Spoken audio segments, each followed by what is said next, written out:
looking at Pesach today, which it's a good time for that. We're going to look at some basic Pesach issues, and then basic Pesach customs and rituals and story, and then explore some issues in Pesach, issues that come up, which are a little more philosophical and relevant.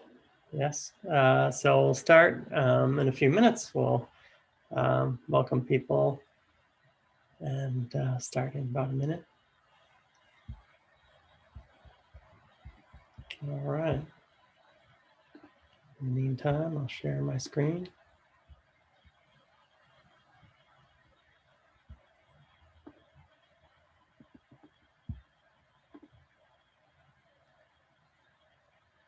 That'll work. All right, class number 7. Welcome to Pesach and issues in Pesach. Passover, as it's known in English, and Pesach in Hebrew. The word Pesach is a weird word in the Torah. We don't see it a lot before or since. And so we have to assume what it means and passed over, right? Skipped. And it comes from, and God passed over the homes of the Israelites because they were protected. And so we'll get to that part of the story in a minute. But on the front cover, you can see our matzah. And according to Pew study not too long ago, the most surveys of the most attended things. So 11% of Jews attend synagogue each week. Right, so we're a little bit different than Christianity. In Christianity, the way that you're a good Christian is by being a churchgoer. Right? If you're a churchgoer, that means you're doing well. In Judaism, that's not necessarily true. You can do well in other ways. You can be a shul goer. You can be a JCC leader. You can be a Zionist. You can be a social activist. Right? There are lots of different ways of expressing one's Judaism. And so one of them is 11% of Jews attend synagogue each week. 23% of Jews usually light Shabbat candles. So 23% usually light Shabbat candles. 53% of Jews usually fast on Yom Kippur. Half of the Jews that answered the phone usually fast on Yom Kippur. Interesting. And I think the reason for the survey says the most celebrated ritual is Passover Seder. And so that begs the question, why? What's so special and holy and effective and meaningful and relevant about the Pesach Seder that makes it the most celebrated festival? And so that's what we'll discuss today in our Miller curriculum. And then we'll ask some other sort of more philosophical questions about Pesach and slavery and contemporary relevance. So here's the story. The story is what's important on Pesach. The mitzvah is to tell the story, Sipur Yetziat Mitzrayim, to tell the story of the Exodus. And it's the only time that we're commanded to tell a story. Right? So sometimes we're commanded to recite words, sometimes we're commanded to perform an action, we're commanded to love. Right? This is the first time we're commanded to tell a story, Sipur Yetziat Mitzrayim, to tell the story of the Exodus. So one of the things already that signals to me is that it has to be done in a meaningful way. When you tell a story, there's two parts. Right? Recitation, there's only one part. It's the person who's reciting, and then the people are either listening or not listening, right? But to tell a story requires a speaker and a listener. It's right. You tell a story so that people can receive the story, and so the Haggadah, the storytelling, has to be effective and meaningful, and so too the Seder night, and that's why it's so right. So that's why it needs to be effective, right? It needs to be effective ritual because it has to be received, because the commandment is to tell the story, right? And so here's the story. The Jews ended up in Egypt, right? And so some people, sometimes we forget what the link from Genesis to Exodus is. The Jews, the Israelites, ended up in Egypt, and they were living in a separate community called Goshen. And so how did they get down there? Joseph got stuffed into a pit, right? His brothers stuffed Joseph into a pit, and they sent him down to Egypt as a slave. And slowly but surely, Joseph found his way out of the dungeon and into the palace, king's palace. And then, wouldn't you know it, little Jewish Joseph from Israel became the second in command of the land of Egypt. And then he sent for his family, right? And then he reconciled with his brothers who stuffed him into a pit in the first place. And look, yeah, all's well that ends well, right? And he ended up in Egypt, a wealthy man. And he sent down for his brothers to come join him and his father to come join him. And there they settled, right? They were like, right, a royal family, right? Just a second to the Pharaoh's family. And they were set up really nicely. And then their king arose who did not remember Joseph. And then their special status in Egypt was forgotten, and the tradition was lost. And there's all kinds of interpretations and commentary on how these privileged folks in Egypt became slaves. But they didn't remember Joseph, says the Torah. They didn't remember their special royal privilege, and boom, they became slaves. And ruthlessly, the Egyptians made life bitter for them with harsh labor, right? And so Moses grew up.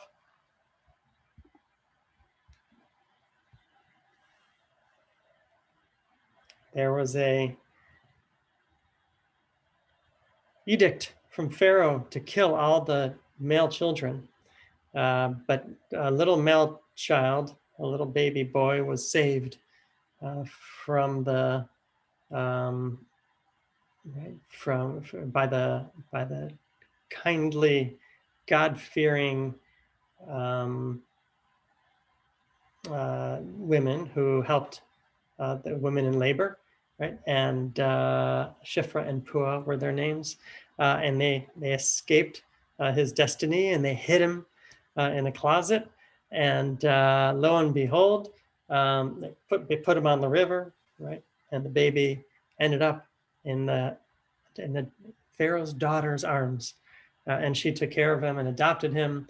And then he grew up, and he knew he was Israelite. He knew that tradition. He knew he was adopted and didn't really fit into the palace. And then finally, he saw an Egyptian beating a Hebrew, and he struck down the Egyptian and killed him.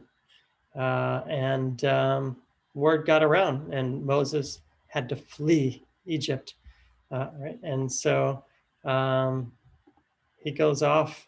Sometimes our responsibilities choose us, right? He didn't really ask to be a leader, but lo and behold, he flees out into the desert and finds a Midian priest whose name was Jethro, who takes him in. And one day he's wandering in the desert and sees the burning bush and has a conversation with God, which ultimately he owns his responsibility, although he didn't want to, but gets convinced and persuaded by God to own his responsibility to go back and let my people go. And Pharaoh says, no, no, no, I will not let them go. And the 10 plagues come on. When I see, so then finally the last one, the death of the firstborn, God's presence was going to come into the land of Egypt, and the Israelites were told to paint, right, with Paschal lamb blood on the doorposts of their house, so that God would pass over their houses during the plague of the firstborn. I will pass over you so that no plague will destroy you when I strike the land of Egypt. And the Egyptians urged the people on, so the people took their dough before it was leavened, and it was time to leave Egypt, and they didn't have time to let the dough rise. And the Israelites journeyed, about 600,000 men on foot. And that doesn't even include the children and everybody else, the mixed multitude who were the Egyptians that and other folks that came with them out of Egypt. So there are how many, 1 million, 2 million people out in the desert who left Egypt, says the Torah. And in every generation, we see ourselves as if we're part of that story, right? And so we tell the story, we retell that story, we explore the story. In every generation, we are obligated, we have the responsibility to see ourselves as if we personally left Egypt, right? And so that's the story of the Seder, and that's what we tell. That's our obligation, to communicate this story in written form, in oral form, in visual form, in video form, right? Whatever form it takes for your audience to understand the story. That's how we want to tell it, right? And one of the ways we tell the story and remind ourselves about our responsibilities is through all the rituals that we do. And so one of them is getting rid of all of our chametz, our leavened bread in the house. And then 3 general steps: remove all the chametz from your house, right? And so here's the pro tip, is to eat it down over time, starting around now, without replacing it the weeks before Passover, which are about now. And so buy your chametz carefully and try to time it out right. So if you're left with a lot of chametz, of course, there are ways to handle that, which is to sell your chametz, and we have ways of doing that through the synagogue. I'll take questions about that afterwards when we're done here. Thoroughly clean all surfaces, right, that often touch chametz. So make sure that you get all the chametz and, right, all the stuff that interacts with chametz a lot clean. Kosher pots, pans, and utensils, right? There's lots of information on the Rabbinical Assembly website and on our Pesach information that we put out on how to make your home kosher for Passover. Right, it depends on what kind of material it is, but now's the time to start thinking about getting ready for Passover, however you do it this year, and thinking about having a meaningful and effective Passover Seder. And here's the verse from the Torah, from Exodus: and you shall explain Haggadah levincha to your child on that day. It's because of what God did for me when I went free from Egypt. We say, thank you, God, for taking us out of Egypt. And that's one of the conversations we'll have after we go over the basics, is what does that mean? What does that mean that I came out of Egypt? And what does that look like in history, right? And so here's some Pesach vocabulary. One is the Pesach Seder. And so it means order. A Seder means order. We also know the word from Sidur, which is our prayer book. It's our order of prayers, right? And so the Seder is our highly organized, structured Seder, which finds its roots in the Greco-Roman Symposium, where we're going to look at some material after we do the basics. It takes place on the first and second night of Passover, right? So in the diaspora, we have 2 nights of Passover. In Israel, we have 1. And so, right, we can review that if you'd like to know more about that. Let's just go over the basics. So why are there 2 Seders in America and 1 Seder in Israel? Right. So in the diaspora, right, for thousands of years, we were disconnected with Jerusalem. And so we were 2 kind of really lost communities, right? 1 in the diaspora, far away from Israel, and 1 in Israel. And so it used to be that months, much like they still are in the Muslim community, that our calendar, right, and the months were spontaneous, meaning when we saw the new moon, we announced the new month. And the people used to run to the court, the rabbinic court, and say, I saw the new moon, I saw the new moon. The month starts right today, right? And they figured out when the month started based on the lunar sighting. So there had to be witnesses of a lunar sighting in order for a new month to begin, right? Once you see a little sliver of the moon, that's when the new moon is starting to blossom, and that's when the new month starts. So they still have that issue in Muslim communities, like for Ramadan.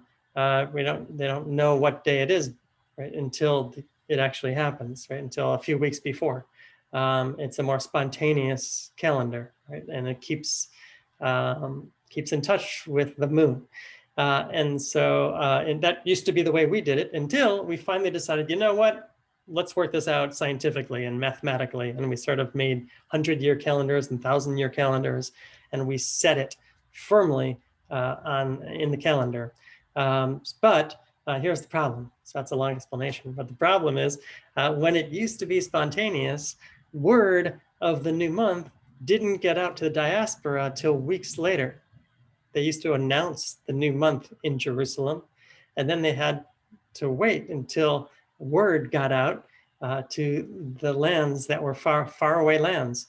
And often there wasn't enough time for the message to get out for when the new month had actually started. And that's why in the diaspora, they used to do 2 festivals. They weren't sure which one was the right one, whether it was this day or that day, because often festivals come out on the 14th of the month or something like that. So in the case of Passover, it's the 14th of the month. And so they didn't know whether it was this day or this day. And so they did, okay, let's just celebrate both. So to make sure that that will be right. At least one of them will be right. And that's how that tradition started. So we have 2 days of Yom Tov in the diaspora and only 1 day of Yom Tov in Israel. So if you're living in Israel, there's only 1 night of Passover instead of 2. And that's the reason. So you may ask, and we're going to talk about this a little bit later too, but wait a minute, now that we have a solid calendar and now that we have instant communication, shouldn't we all be celebrating it together on the 1 day? And the answer is, well, once you start a rabbinic tradition, it's really hard to go back. Right? It's hard to revert back once you begin a rabbinic tradition. And so we still continue 2 days of Passover and 2 days of Yom Tov in the diaspora, even though the reason for it has gone away. The tradition still continues, which is an interesting Jewish conversation that we'll get to in just a moment. So that's our Seder, based on our Greco-Roman rabbinic ritual. And then we have 2 Seder nights. The Haggadah is the book that we use, right? And it comes from the word lehagid, which means to tell. It's a telling of the story. It's the book that contains our songs, our rituals, and our instructions, right? And there are so many different versions depending on your audience. So make sure you have the right one. If you have a young family gathering, then use a young family Haggadah. If you have an adult gathering, use an adult Haggadah. Right, there are all kinds of Haggadot, and yeah, I'll be happy to work with you individually on choosing the right one for your Seder. But they all have the similar order, which is this is the Seder steps.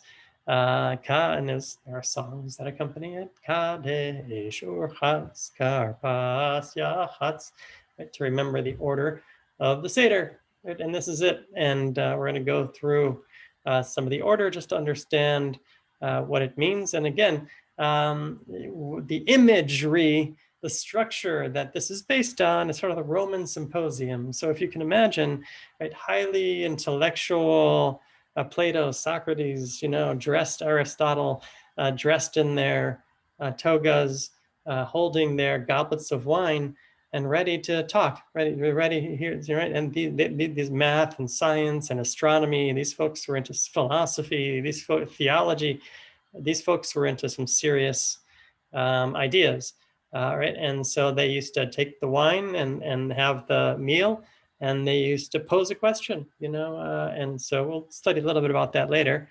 But that's what this is based on. This is based on an evening of conversation to tell a story and to make a point and to have conversations and to integrate that conversation into our lives, right? And much like the rich aristocracy of ancient Greece and Rome. That's how we celebrate our freedom. That was the context where this was born, right? This structure was born. Kadesh, first we bless the wine, then we wash our hands and dip the green vegetable in salt water, right, et cetera, off and running. So let's go over some of the steps in detail after we look at our Seder plate. We eat history, right? That's the beauty of the Seder experience. First, why is it so effective and meaningful that 70% of Jews are celebrating it? The most celebrated Jewish ritual of them all. One secret, I think, is tactile. It's physical, right? You eat it, you feel it, you taste it, you smell it. And it's at home, it's kinesthetic. And so that's part of the beauty of the Pesach Seder, is the Seder plate filled with smells and tastes and visuals and bright colors. And this is the stuff that's on them and the order that we eat them in. Kadesh, we bless the wine. Kiddush, or Chatz, then we wash our hands and dip into the salt water, the salt representing the tears of the Israelites. Magid, we tell the story, and oftentimes there are plays, right, in different creative ways that you can tell the story depending on your Haggadah. And then we ask the question, right, what is special about tonight, right? How do we contextualize tonight? Like, this is, what a strange night. Why, right? And we ask, and the custom is that the youngest at the table recites this special introduction to the symposium, asking the questions that we're going to discuss this evening. And then we tell the story. This is why it's a different story. Avadim hayinu, we were once slaves, right? And then we became free. And we say, dayenu, that would have been enough if just God took us out of Egypt. But no, God did more. And no, God did more. And that would have been enough. But no, God did more and more and more, and lavished goodness and kindness and freedom on us. And so in every generation, that's why we do this, right? Because we have to see ourselves as if we ourselves came out of Egypt. Learned something very beautiful recently in one of our sessions, right? Which is a choice. So we have these memories. We have these memories of being slaves in Egypt, and that presents us with a choice. How do we contextualize those memories? There are two ways you can really do it. One of them is fear, right? That we run around and just, right, we're afraid that it's going to happen again. And we have that anxiety in us, but it can be paralyzing, right? And so we want to make sure that that's not the only reason why we remember the story of the Exodus, because they're, evil people out to get us is one, way of making meaning out of the story. There's another way to making meaning out of the story, which is what we've been through, we don't want anybody else to have to go through either. We've already been through it. We know what it's like.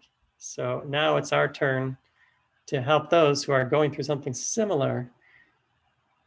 Right? That's our responsibility now that we're free out of Egypt. And so that's the other way to make meaning out of it, is towards connection. And so, right, we have both of those choices, right, in us, to either make us more intensify our self-protection and remind ourselves of our vulnerability, which is true. And we also have the responsibility to reach out to others who are suffering and in pain and going through a slavery of their own. And so, we have to make sure to balance those two impulses properly. Right? And that's what our job is in every generation. So here's 3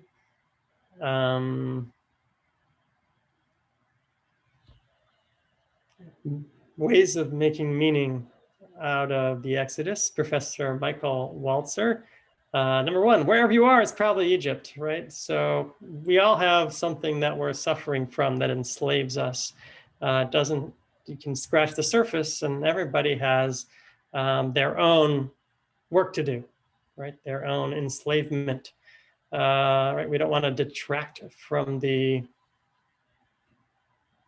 magnitude and abuse of slavery, but we do want to try to make it personal, right? And as a personal liberation exercise is an important part of what the Haggadah and Pesach asks us to do, right? To be there ourselves, right? So let's go there. You know, your own Egypt is real, and we all have some liberation work to do.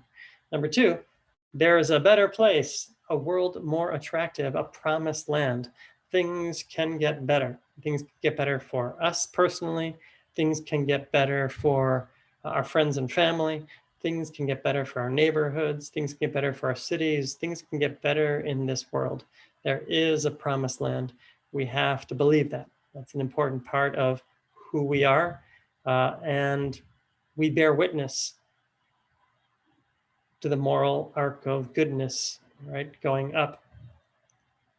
Number three, the only way to this promised land is through the wilderness, right? You can't snap your fingers and just get there, right? A whole generation had to turn over in the desert before we could even consider getting to a promised land.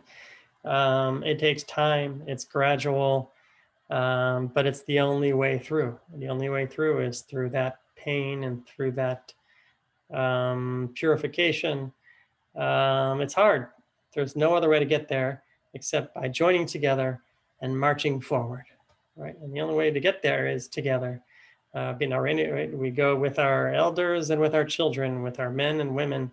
We go together. That's the only way to get there, is with all of us, right? That means you and the opposition, and you and your friend and your enemy, right? We all have to get there together. And so that's a beautiful insight, three implications of what it means to really internalize the Passover story, right? And so that's ultimately what we're after. That's the commandment. To see yourself as if you came out of Egypt is not only an exercise in hypothetical imagination, it's actually an obligation, right? Once you've been through it yourself, right, it means that you're obligated. We are witnesses. We are firsthand witnesses of what it means to move from slavery, to be in slavery, and then move from slavery into a better place. We are witness to that possibility. And so the way we do that is through these three symbols, right? These are the Pesach Seder symbols. And it says whoever doesn't mention these three symbols kind of misses something about the essential nature of the Seder. And here they are, the shank bone, right? The shank bone represents the Passover, the Paschal lamb, the Passover sacrifice, the offering that our ancestors gave, right? And it was all about this beautiful piece of lamb that sat on the table, right? Like a big giant turkey on Thanksgiving, or right, the Christmas ham, right? It was like the centerpiece of the table. There was this giant, beautiful roasted lamb, and the obligation was to eat it all, right? And so it was joyful and festive, barbecue, just enjoying God's bounty, and a feast, right? And so the shank bone represents that appreciation and sense of gratitude that we have for our lives, for getting saved out of Egypt. The matzah, right? The matzah is lechem oni, poor man's bread. We didn't have time to let it rise, and so that's why it's flat. And so it's avadim. It's the bread of poor man's bread. And then maror are the bitter herbs, right? And so when we eat them, we feel the bitterness and taste the bitterness, and that's supposed to elicit neurons of empathy and sympathy and tears, right? And so that physical stimulus is supposed to supposed to move us emotionally. And then finally, we have the Afikomen tradition, and families have different traditions in terms of trying to find and hide the Afikomen.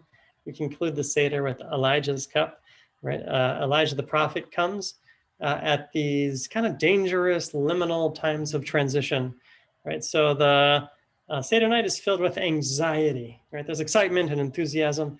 There's also a little bit of anxiety because, right, it's hard to be free when you fully realize your responsibilities of really what it means to be a free person, to be a privileged, free person enjoying their freedom. That's a lot of obligation. That's a lot of responsibility.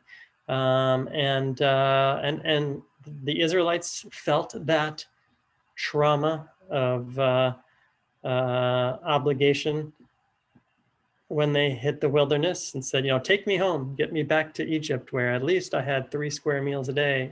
And but it's hard. It's hard to be free and live free. And so that's why I imagine Elijah the prophet comes to ease our tension. And he comes at these kind of dangerous liminal times. He comes Saturday nights after Shabbat, right? When we leave the cocoon and beauty of Shabbat, a peaceful Shabbat, into the great world of energy and chaos. Eliyahu comes and helps us transition. The same is true here. From slavery to freedom is a complex and treacherous journey. And so Elijah the prophet comes to accompany us and bring us some peace and protection. Yeah, Elijah offers us protection. There's also a chair of Elijah at Brit Milah, at circumcisions. Elijah comes and protects the baby, and as the baby enters the covenant, there's also time of transition and change and danger, right? Potential danger, and certainly anxiety. And so Elijah is there too. And so we open the door, and Elijah, the spirit of Elijah, comes into the room, and we have different kinds of ways of acknowledging Elijah's spirit. And then next year in Jerusalem, Lashana Haba B'Yerushalayim, and we conclude with some Seder songs. Right? And so that's a run through the basics of the Pesach Seder. Questions or comments before we move on?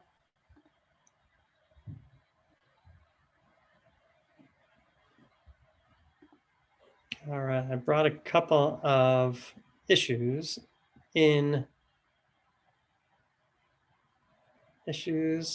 Pesach. Now let's see. I can open them.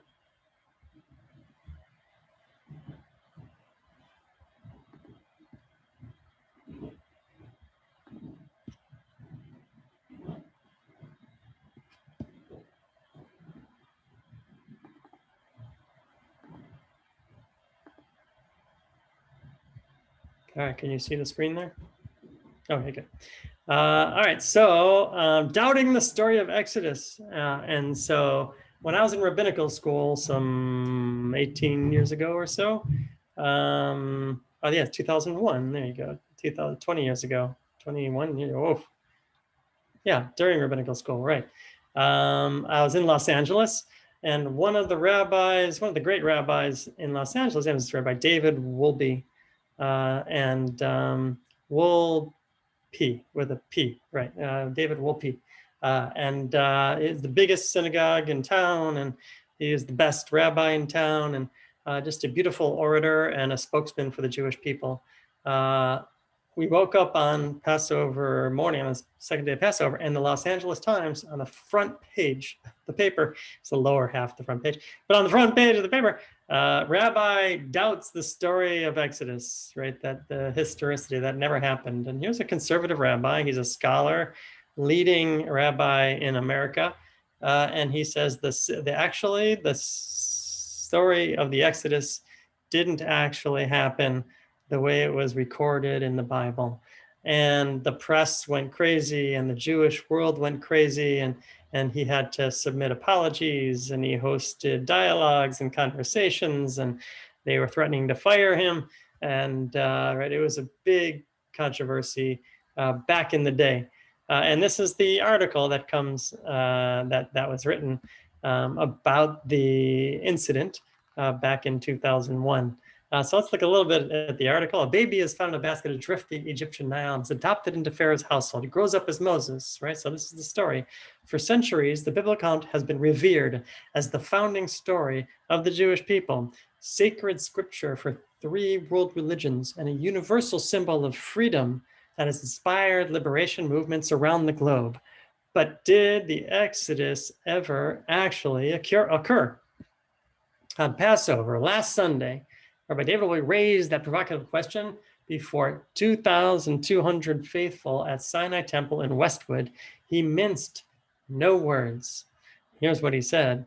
The truth is that virtually every modern archaeologist who has investigated the story of the Exodus, with very few exceptions, agrees that the way the Bible described the Exodus is not the way it happened, if it happened at all. Wolpe told his congregants, "Oh my God." Right, so there he goes. On the, I think it was the first day of Passover. I think this falls on, there's 2,000 people there, which is a big crowd, but it's a giant shul. And he stands up on the pulpit and says, guess what, people? The Exodus didn't happen the way it was described in the Torah. And in fact, some archaeologists and scholars say that it never happened at all. So you can imagine the disruption that happened in the Jewish community when all of a sudden archaeology meets religion, right? So how do we resolve this sort of, when science and religion clash, what happens, right? And let's pause here for so the question isn't what do you believe? The question is like, what are some possible resolutions to this, right? So what are some possible outcomes here, both on the right and on the left, right? Let's just discuss the spectrum of ideas, right? That, wait a minute, we have a clash. Yeah, and what's one way to resolve it, Ilyana? Like I've always thought, or I've been learning that I thought the Torah or the Seder or whatever is like stories or something. I've been learning that. Okay, good. Right. So one way to resolve it is these are not historical documents. These are stories that teach us values. And so whether or not they happened in real history is not so significant, right? So good. Right. Other ways to resolve it? Let's go right, conservative and liberal. Yes. I was trying to unmute. I'm sorry, Rabbi. That's all right. Which way? I was thinking that liberal. Yeah. I'm not sure whether it's conservative or liberal, but I think it impresses on us values that we as Jews hold important, whether it be freedom or resisting tyrannical regimes, or. But what if it never actually happened? What if this was fabricated? Does that factor into your? Well, I've been spending 66 years observing Passover, so I guess I've wasted a lot of time if it has no meaning at all. That's what. Okay. No, because my question is right. What does meaning? Does meaning arise out of the history, and then facts, and then B, yeah, what is that meaning? Yeah, is it more for us or for them or for both? Like, right? Yeah, I've always viewed it as being important because I've always, as an adult, I've been the one to lead the Seder, and I think I view it as it's more important for the recipients of the story, whether it's my guests or my children or now my grandchildren.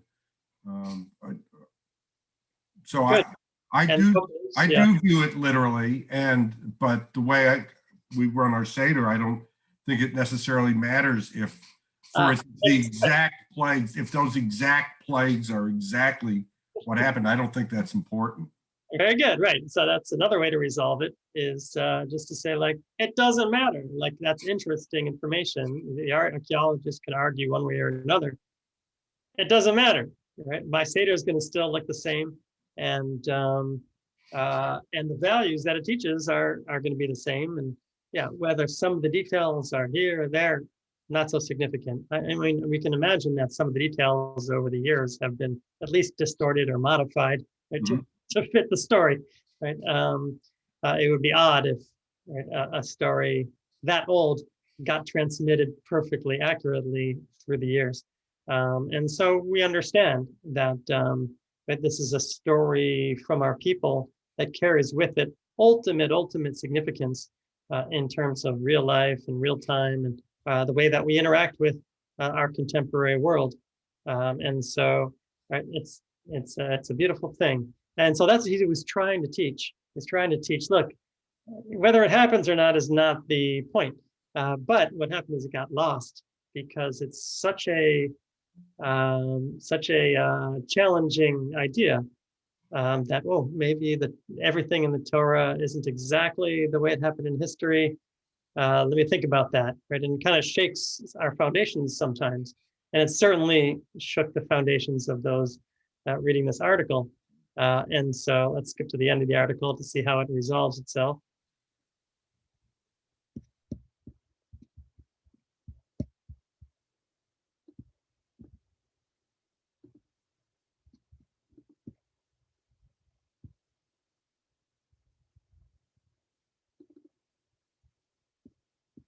All right. So, Rabbi, before you do that, like, I've been to plays and stuff like that at, I think it's, I forgot which outdoor theater it is, that's in Houston, but I get what you're saying about how the Seders, the values can change and stuff like that. But it's like, I've seen Joseph and the King of Dreams, the movie, the cartoon, and the Technicolor Dreamcoat, and I'm like, this is not it. But they adapt it every year to the kids, to their age group. Right. So is that basically what you're saying? Yeah, the same is true for theater. Yes, right. The literature that works best acknowledges the audience, right? Knows who they're talking to, right? And so the audience of the Torah are those people of faith, right? Who want to keep Torah and mitzvot, and who think that there ought to be no tyranny on this earth, right? That pharaohs can't survive, right? And that's the point, is to help us with our faith and help us with our behavior, right? And science can always be proven wrong, says the article here. But the story of liberation from bondage has inspired the haunting spirituals of African-American slaves, the emancipation of the civil rights movement, Latin Americans, liberation theology, peasant revolts in Germany, nationally, right? So many people have been able to access this beautiful story because of the way it was written, because of the beautiful impact that this book has. So many of Wolpe's, the point is, Wolpe said he decided to deliver the sermon to lead his congregation into a deeper understanding of their faith, that it doesn't only rest on facts and numbers and history, that there's a larger goal, there's a larger point, which is, on Sunday, he told us that the questioning of the Jewish people's founding story could be justified to honor our ancient rabbinical declaration that you do not serve God if you do not seek truth. And so the reason it was important for Rabbi Wolpe to bring up is because he wants to honor science. He doesn't want to cover his eyes and ignore archaeology and history. I say, okay, look, I know this might not be completely accurate, archaeologically speaking. I know this might not be completely accurate, historically speaking, compared to Egyptian historical documents. But that's not the point. The point is not, we're not judging for accuracy. What are we judging for? pushing for impact, right? So, and the impact is to be truth seekers and to be people who believe in the power of freedom. I think faith ought not rest on splitting seas, right? The miracle of the sea isn't the point. For a Jew, it should rest on the wonder of God's world, the marvel of the human soul, and the miracle of the small people's survival through the millennia. That's what Rabbi Wolpe's faith is built on, not the science of wonders and miracles. Miracles happen, they didn't happen, like, I wasn't there. But my faith says it rests on the human soul and the miracle of the Jewish people. Right? So among Reform, Conservative, and Reconstructionist Jews, there is much more greater willingness to see the Torah as an extended metaphor in which truth comes through story and law. Right? There are many ways to find truth. One of them is through scientific discovery. Another one is through story. And so we have both of those in the Torah. We have laws and we have stories. And both are ways that we find truth. We find truth in poetry and metaphor and literature, and we find truth in archaeology and science. And we have to be, that's his point is, we have to be open and transparent truth seekers that embrace both religious belief and faith and social justice and archaeology and science and literature and history, right? Good, and then it just goes on to describe the archaeological dialogue that happened and the controversy. Some, right, virtually no scholar accepts the biblical figure of 600,000 men fleeing Egypt, which would have meant that there were a few million people, including women and children. The ancient desert at the time could not support so many nomads. Like, that's a lot of nomads to support in a desert. And so right, that number gets questioned, right? And some of the details gets questioned, right? But whatever the facts of the story, those core values have endured and inspired the world for more than 3 millenniums. And that, many say, is the point, all right? Just group after group, right? Social justice seekers all across the globe have continually looked to this story, and it's freed. The story itself is responsible for so much freedom in the world. That itself is a miracle. What are the Egypts I need to free myself from? Right, that's the point. To see ourselves as if we ourselves, right, came out of Egypt, right? And that kind of time travel isn't scientific or historical, right? We need to see ourselves as if we came out of Egypt, and that's a metaphor. That's imaginative obligation. That's an emotional reality, right? To sensitize ourselves so that we came out of Egypt, as if we ourselves experienced that kind of pain. That's how deeply we are called upon to empathize. Right? What are the Egypts I need to free myself from? How does the story inspire me in some way to work for freedom for all? Right? These are the things that matter, not technically whether or not we were the only workforce, one of the workforces, right? And so scholars and archaeologists argue about, it's called the veracity, right? The historical accuracy of the Torah stories.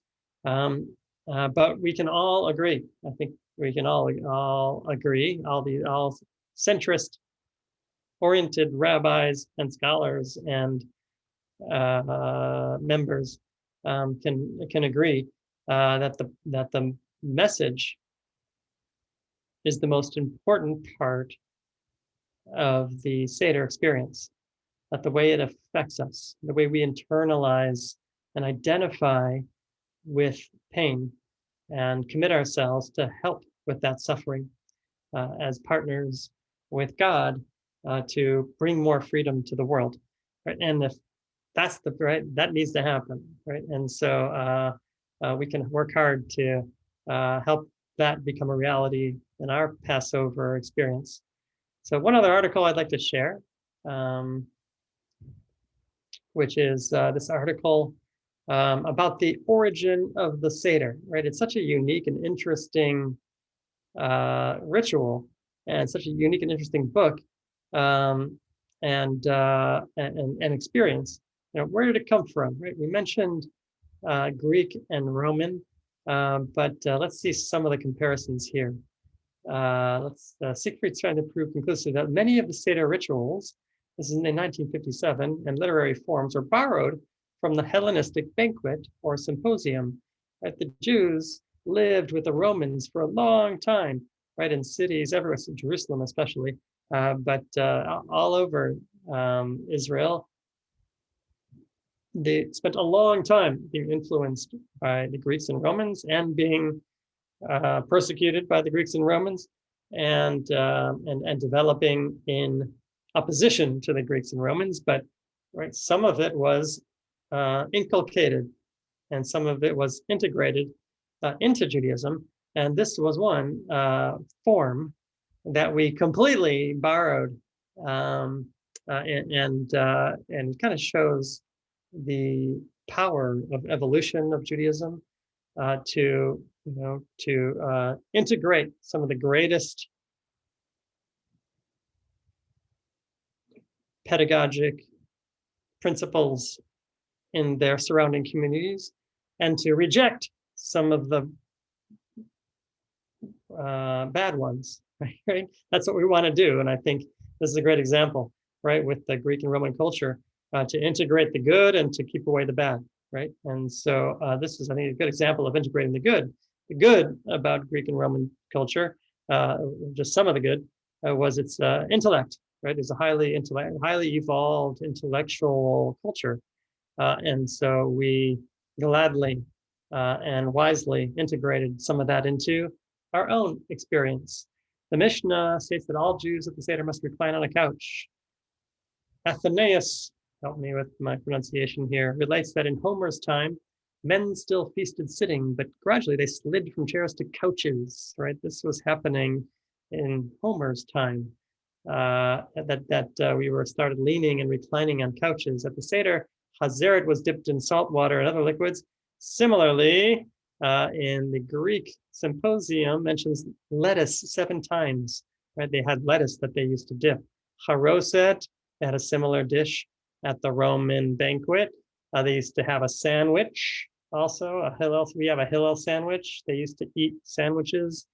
And they had something called the epikomon, which sounds a lot like afikomen, which is really a Greek sounding word. And so you can see just, 4 questions are quite simple. Compare that of the questions should be easy. The problem's known. The interrogation's plain and familiar. Right? They used to, right, many symposia questions at the Greek and Roman symposia were questions like, does the sea or land afford better food? And then that's one question. Why is hunger allayed by drinking, but thirst increased by eating? Right? They would just pose these hypothetical questions for debate, for the evening's debate. Right? And so that's what the 4 questions are based on. Right? And the Haggadah relates a famous story about 5 sages reclining in Bnei Brak. A similar thing as stories about the same thing happened in Roman and Greek aristocracy, that they would stay up all night discussing these things, right? They would stay up all night. Sometimes the symposium lasted until dawn. At Plato's symposium, the crowing of the rooster reminds the guests to go home, right? And so, right, you can see all these different parallels to the Seder, to the Greek and Roman symposium. What can we learn from all these parallels? The Jewish people throughout generations did not live in a vacuum. It absorbed much from its surroundings, but didn't absorb blindly. The sages absorbed the form of the symposium from the Hellenistic world, but drastically changed its content. The Greeks and Romans discussed love, beauty, food, and drink. At the Seder, we discussed the Exodus from Egypt, the miracles of God, the greatness of redemption. Symposium was meant for the elite, but we turned it on its head, while the sages turned the Seder into an educational experience for everybody, for all the people to enjoy, not just the elite, right? And so today also, we're bombarded by a host of outside influences by the Western world. We, just like they, are faced with the similar questions. Or what parts of the American culture are we integrating the best of what Western ideals have to offer?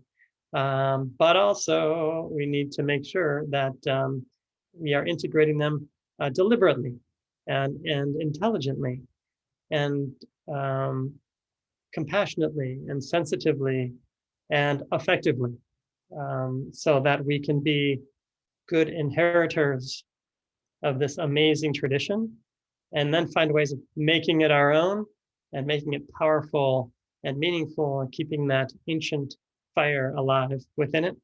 And then ultimately passing it down to the next generation so that it can continue Lador Vador from generation to generation, right? And so those are some issues that come up in Passover historicity of the story, the Greek and Roman similarities to the Passover Seder, and finally, right, just the most important, of course, is how can we experience freedom for ourselves?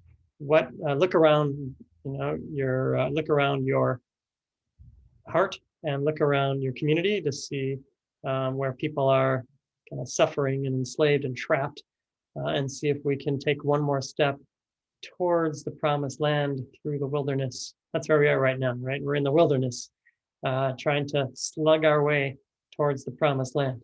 And so my hope and prayer for all of us is that may this Seder experience, may this Passover bring us a little more freedom and bring a little more freedom to anyone in our path.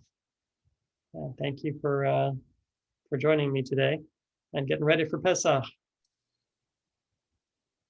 Thank you very much, Rabbi. Thank you. Appreciate it. Thanks for being here. Rabbi, before you go, you're doing the Express Haggadahs again? Yeah, around Sunday afternoon, we're going to do Sunday evening, early evening, we're going to do a family intergenerational Seder, and then followed by opportunities for adult conversation after that and singing. Okay, because my mom and I still have ours. Oh, perfect. Yeah, we'll use that one. Okay. All right. See you later. Okay. Bye. Thank you, Rabbi. You. Hi, thank you, Rabbi. You're welcome. Thanks, Rabbi. See you soon.